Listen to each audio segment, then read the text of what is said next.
entah itu PD-nya datang atau PD-nya hilang, buat aku yang penting adalah 3 tahapnya ini loh. Kamu melakukan, kamu selesaikan, dan kamu dapat respon.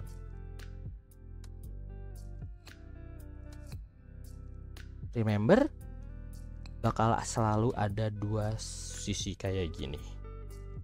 Ketika menyenangkan, maka PD-nya bakal datang, dan ketika menyebalkan, PD-nya bakal hilang.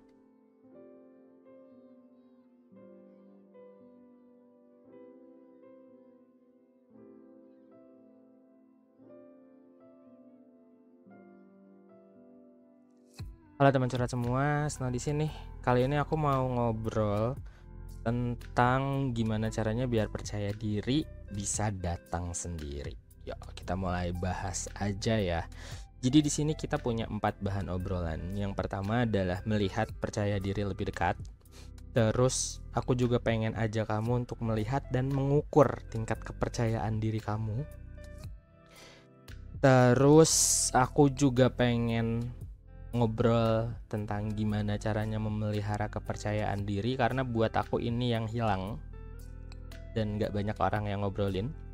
Terus yang terakhir, gimana caranya biar percaya diri bisa datang sendiri. Oke, buat kamu yang penasaran, standby, tonton terus sampai akhir. Halo teman curhat semua, senang di sini. Kali ini aku mau ngobrol tentang gimana caranya biar percaya diri bisa datang sendiri. Yuk, kita mulai bahas aja ya. Jadi di sini kita punya 4 bahan obrolan. Yang pertama adalah melihat percaya diri lebih dekat. Terus aku juga pengen ajak kamu untuk melihat dan mengukur tingkat kepercayaan diri kamu. Terus aku juga pengen ngobrol tentang gimana caranya memelihara kepercayaan diri, karena buat aku ini yang hilang dan gak banyak orang yang ngobrolin. Terus yang terakhir, gimana caranya biar percaya diri bisa datang sendiri. Oke, buat kamu yang penasaran, standby, tonton terus sampai akhir.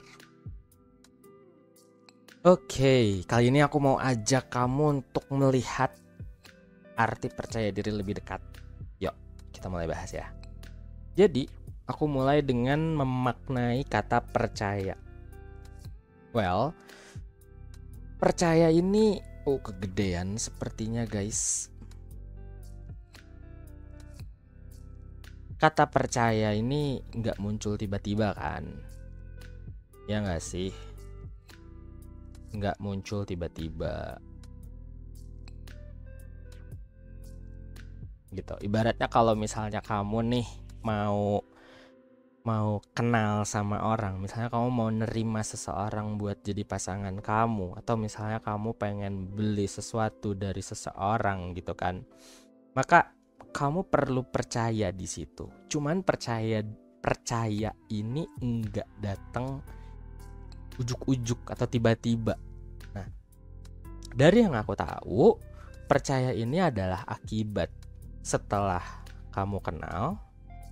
Dan dari kenal ini diawali dengan tahu.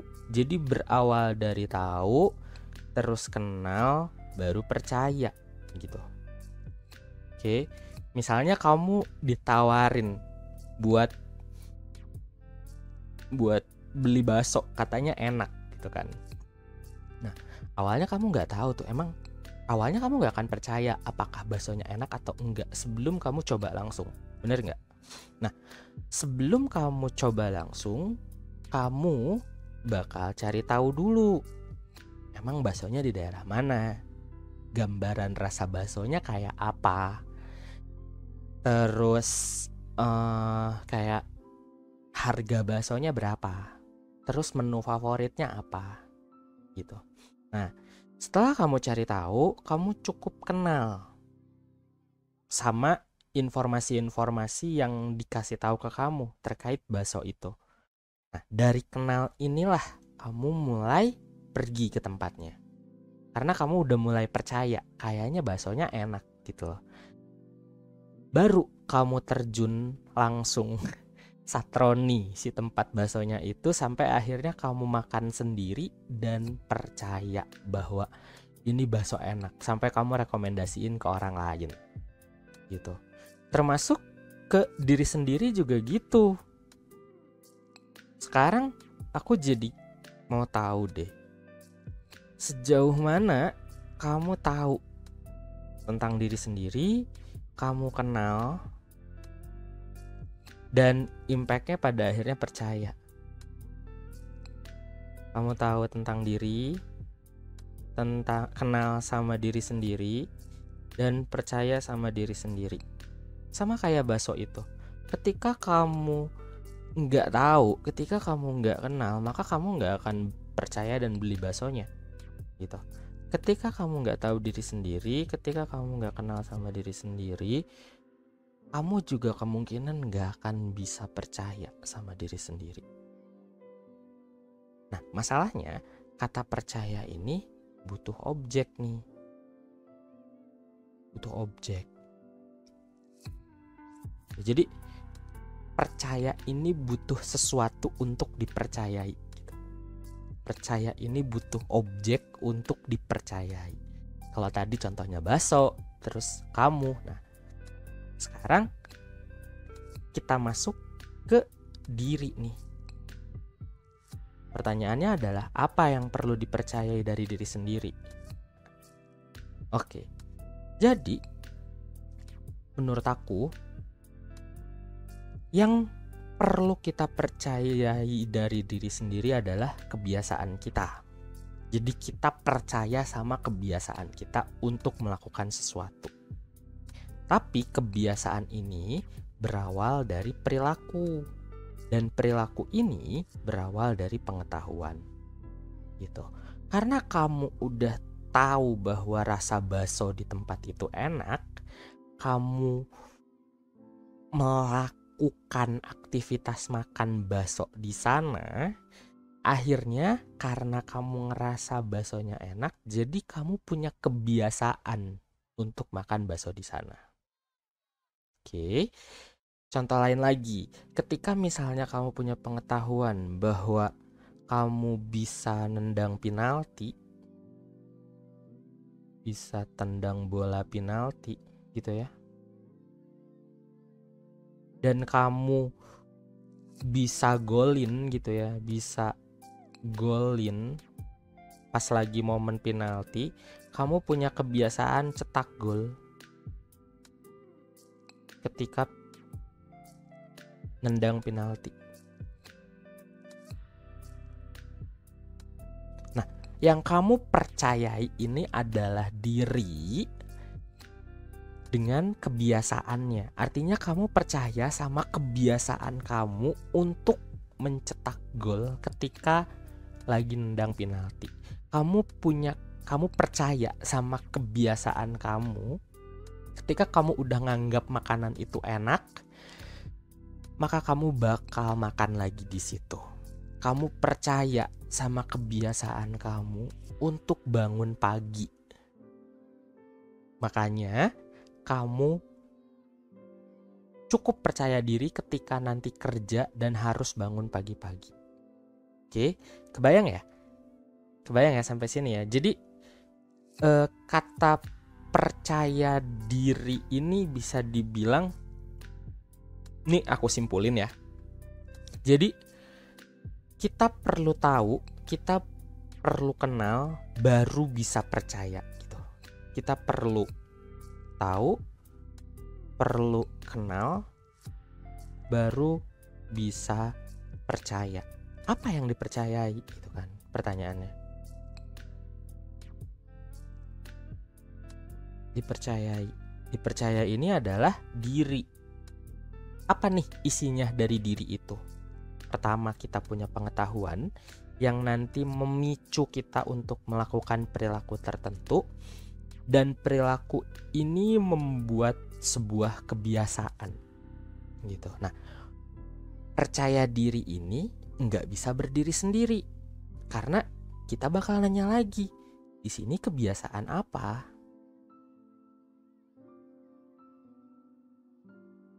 Gitu kan? Nah, makanya di sini aku tambahin ada sebuah konteks atau aktivitas yang perlu diselesaikan.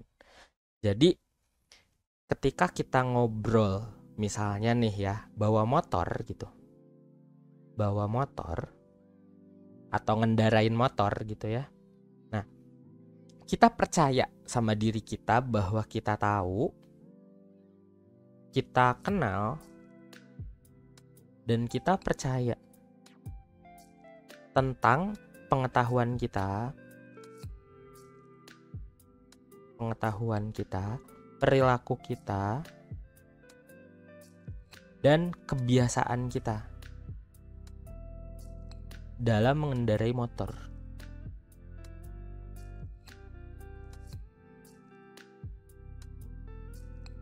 Kebayang nggak? Jadi kita tahu, kita kenal, kita percaya tentang pengetahuan kita, tentang perilaku kita, tentang kebiasaan kita dalam mengendarai motor. Apa nih? Dalam mengendarai motor apa nih? Nggak akan. Misalnya dalam mengendarai motor pasti sampai tujuan. Sampai tujuan dan nggak kecelakaan.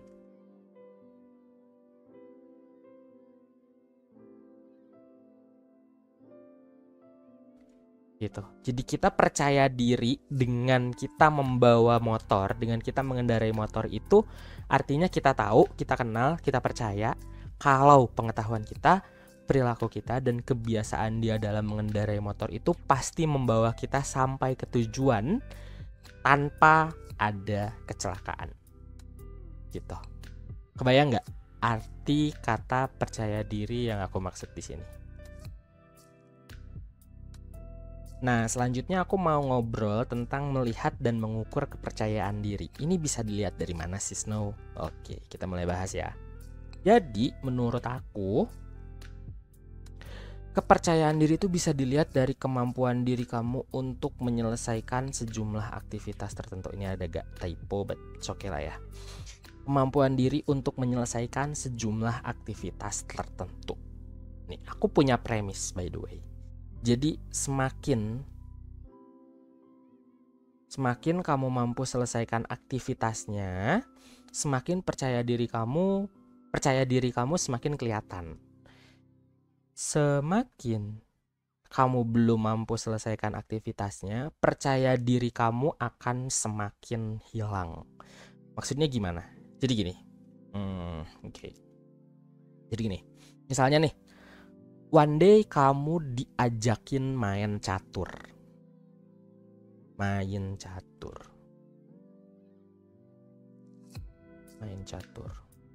Nah, ketika kamu sudah bisa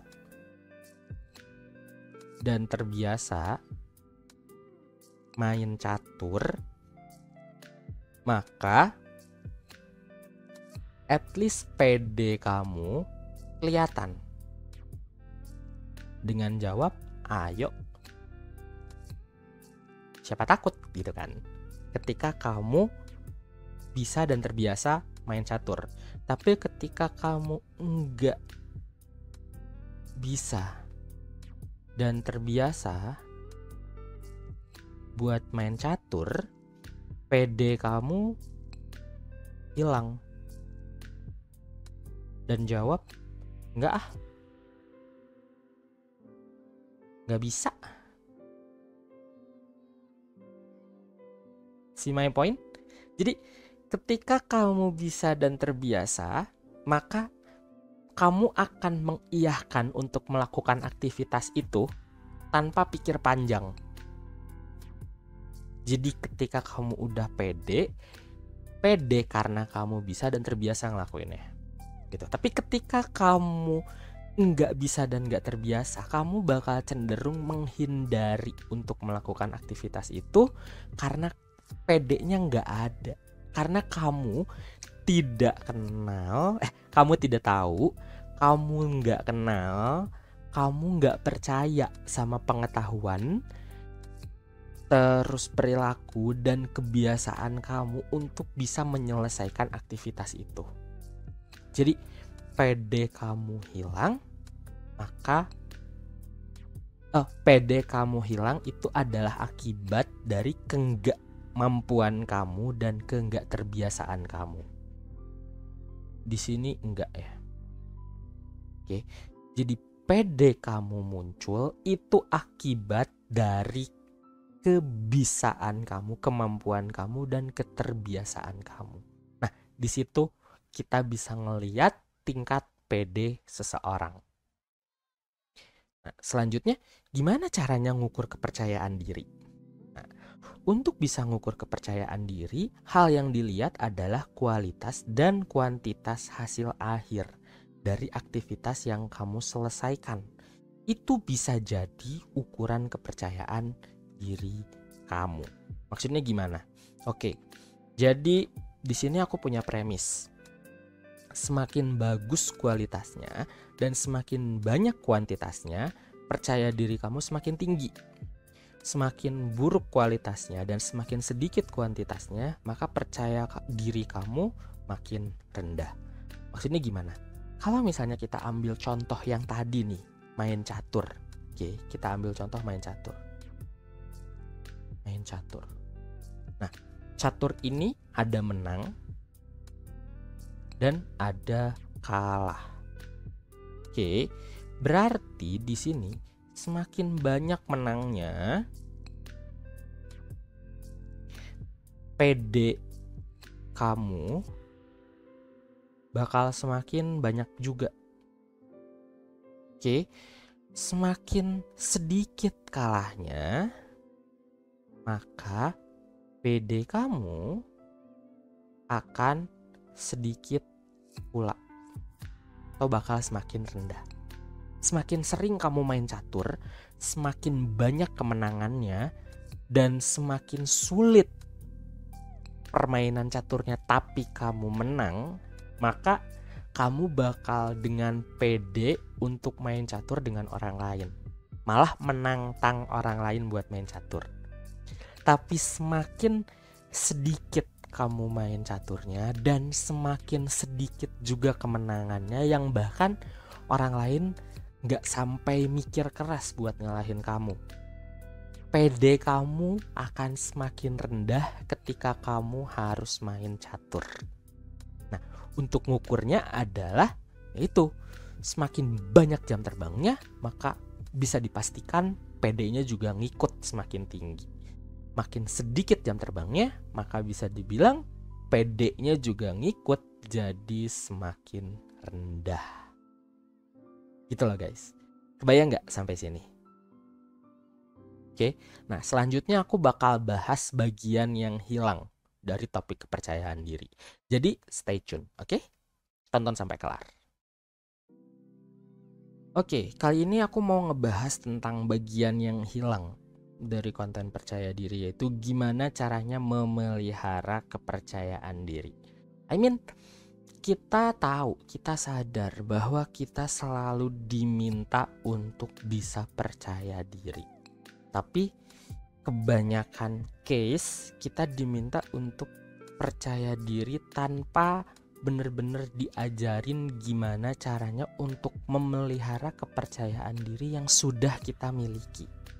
Kita cenderung diminta untuk mencari sumber kepercayaan diri yang ada di luaran sana. Oke, correct me if I'm wrong, karena bisa jadi pendapat aku salah.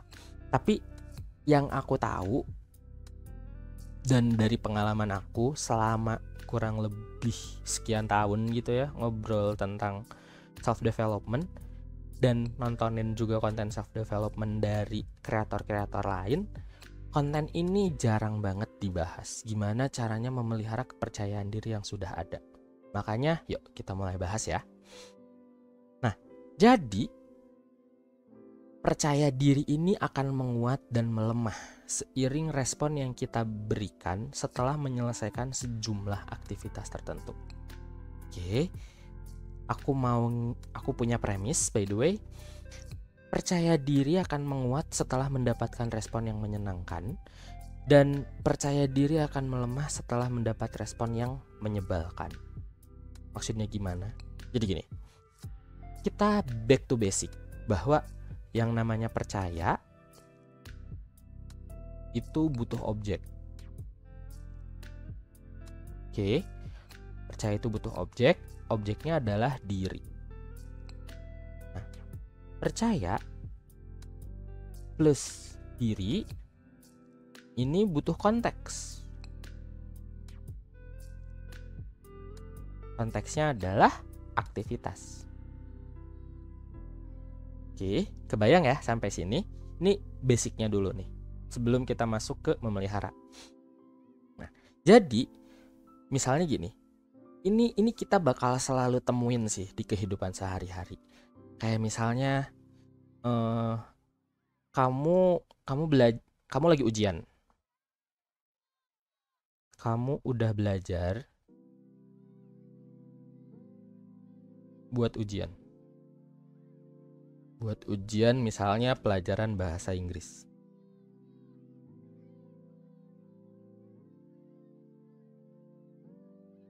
Oke. Nah, basically kamu udah punya pengetahuan.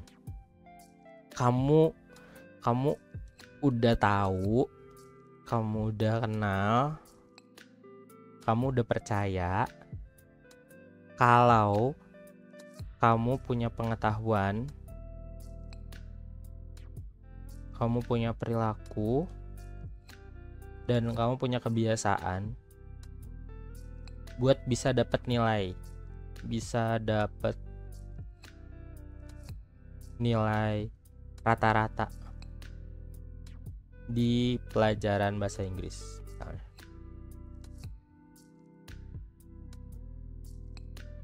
Gitu kan?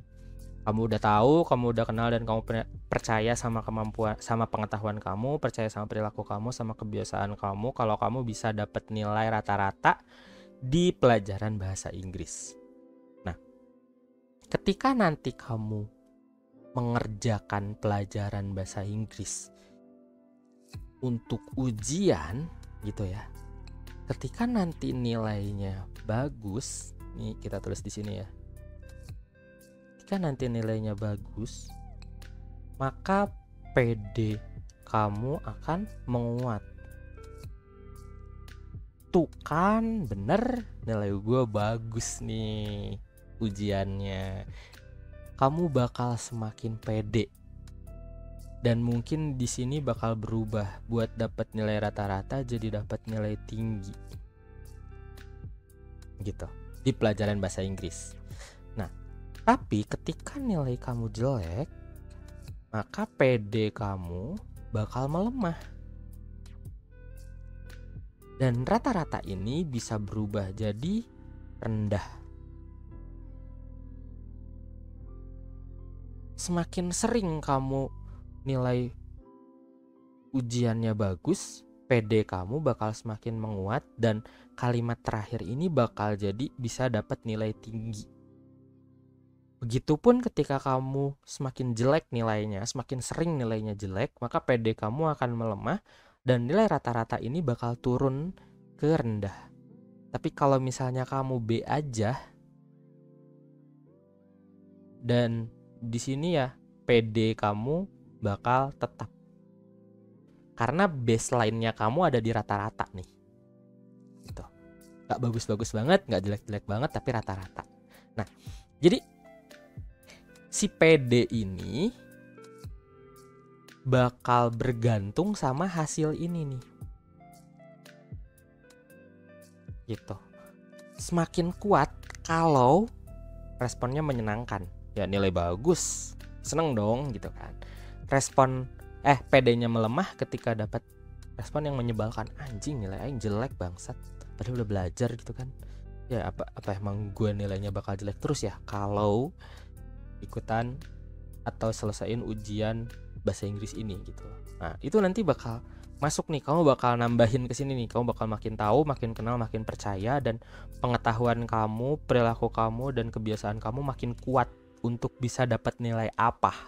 Itu berdasarkan respon yang kamu kasih ke diri sendiri. Bayang sampai sini? Nah. Oke. Kebayang ya sampai sini ya? Jadi untuk bisa memelihara percaya diri, sederhananya kamu perlu memelihara respon yang kamu kasih ke diri sendiri setelah kamu selesai mengerjakan aktivitas tertentu. So, kita sampai di bahasan terakhir tentang apakah mungkin percaya diri bisa datang sendiri? Jawabannya adalah mungkin. Gimana caranya? Yuk tonton sampai kelar, oke? Jadi percaya diri itu bisa datang dan hilang bahkan tanpa kita sadari. Gitu. Kadang ada momennya di mana kita bisa percaya diri, kadang ada momennya di mana kita sama sekali nggak ngerasa percaya diri di aktivitas yang sama. Karena kita nggak sadar sama apa yang kita tahu, sama apa yang kita kenal, dan sama apa yang kita percaya dari pengetahuan, perilaku, dan kebiasaan kita relate sama aktivitas itu. Kita tidak menyadari itu. Tapi ketika kamu sadar sepenuhnya bahwa kamu mampu, maka PD kamu bakal muncul. Tapi ketika kamu sadar sepenuhnya kalau kamu nggak mampu, maka PD-nya nggak akan ada. Gitu. Ini baseline kita, baseline omongan kita. Nah, jadi basically pertama untuk PD-nya bisa datang sendiri adalah kamu perlu melakukan sampai selesai, dan setelah selesai kamu dapat respon. Jadi ketika kamu misalnya di sini main apa ya, main game gitu ya, main Tetris gitu, kamu bisa menyelesaikan 30 menit gitu, 30 menit, dan di sini mendapat respon B aja misal. Karena ya main Tetris doang 30 menit, apa yang spesial gitu kan. Nah, di sini ketika kamu main Tetris cuman bisa bertahan 5 menit, maka kamu bakal dapat respon yang menyebalkan. Kayak, apaan lu main Tetris cuman bisa 5 menit doang? Cemen banget sih gitu kan. Terus misalnya tapi di sini kalau kamu bisa main Tetris sampai 1 jam, maka let's say dapat respon yang menyenangkan. Dan orang-orang bakal muji kamu dengan bilang kayak, wow, lu keren sih bisa main Tetris selama 1 jam gitu. Nah, semakin banyak kamu dapat respon yang B aja, maka kamu gak akan sebegitu suka atau sebegitu bencinya sama Tetris. Atau kepercayaan diri kamu gak akan sebegitu tinggi atau sebegitu rendah. Oke. Nah, ketika ngobrolin kamu cuman bisa 5 menit gitu ya, ketika ngobrolin kamu cuma bisa 5 menit, maka kemungkinan kepercayaan diri kamu bakal semakin rendah seiring kamu ditantang orang lain main Tetris. Karena tahu, gue cuma bisa bertahan 5 menit doang udah pasti kalah. Ya udah sih, ntar udah gitu udah kalah diceng-cengin. Males banget main Tetris, nggak usah lah gitu. Oke, kebayang ya? Tapi semakin lama kamu main Tetris dan responnya menyenangkan, dan kamu tahu kamu bisa menang, kamu bakal dengan pedenya jawab, ayo kita main Tetris, siapa takut gitu kan. Karena kamu tahu bahwa kamu bisa main Tetris selama 1 jam tanpa kalah. Jadi prinsip dasarnya agar PD-nya bisa datang sendiri adalah melakukan, kemudian menyelesaikan, dan mendapatkan respon yang menyenangkan.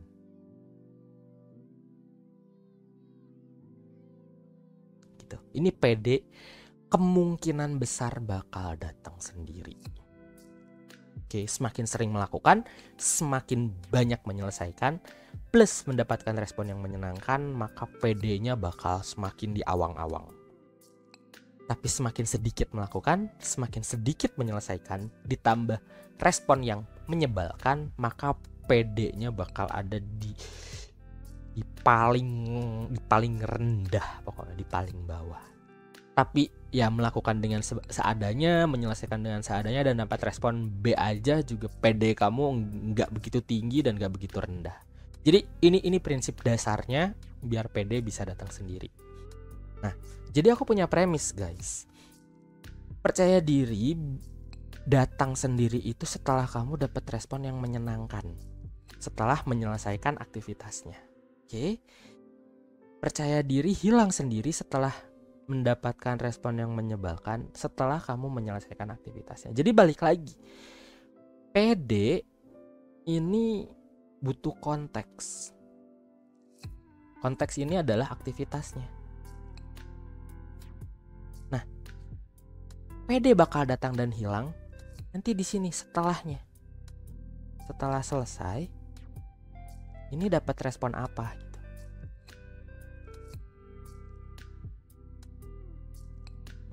Ini yang perlu kalian sadari. Dan uniknya adalah bukan perkataan orang lain yang jadi acuan apakah hal itu menyenangkan atau menyebalkan, tapi validasi diri sendiri. Meskipun orang di luaran sana bilang, lu bego main Tetris cuma bisa 5 menit doang, tuh anak TK juga bisa gitu kan. Tapi ketika buat kamu 5 menit itu adalah prestasi, karena sebelumnya kamu cuma bisa bertahan 30 detik atau 1 menit atau bahkan paling lama 2 menit dan sekarang adalah 5 menit gitu ya, itu adalah prestasi buat kamu dan kamu happy, maka yang dianggap sama diri sendiri adalah happy-nya itu. Jadi nanti PD-nya bisa datang sendiri dan bahkan mungkin nanti dari 5 menit karena kamu cukup pede, jadi bisa naik ke 7 menit, bisa naik ke 10 menit gitu loh main Tetrisnya. Tapi ketika misalnya orang lain bilang bahwa kamu keren, bisa 1 jam gitu kan main Tetris. Tapi ketika kamu menganggap bahwa 1 jam itu adalah bukan prestasi karena kamu sebelumnya bisa bertahan bahkan sampai 2-3 jam main Tetris tanpa henti, 1 jam itu adalah waktu terpendek kamu, maka itu yang dianggap diri sendiri. Dan lama-kelamaan kemampuan kamu untuk mempercayai diri dalam bermain Tetris bisa berkurang atau bahkan hilang. Kebayang ya sampai sini ya? Oke. Jadi percaya diri datang sendiri setelah kamu melakukan sejumlah aktivitas sampai selesai dan mendapatkan respon yang menyenangkan. Oke, kebayang ya sampai sini ya? Dan percaya diri hilang sendiri setelah kamu melakukan sejumlah aktivitas sampai selesai dan mendapatkan respon yang menyebalkan. Oke? Nah, pada akhirnya buat aku, entah itu PD-nya datang atau PD-nya hilang, buat aku yang penting adalah 3 tahapnya ini loh. Kamu melakukan, kamu selesaikan, dan kamu dapat respon.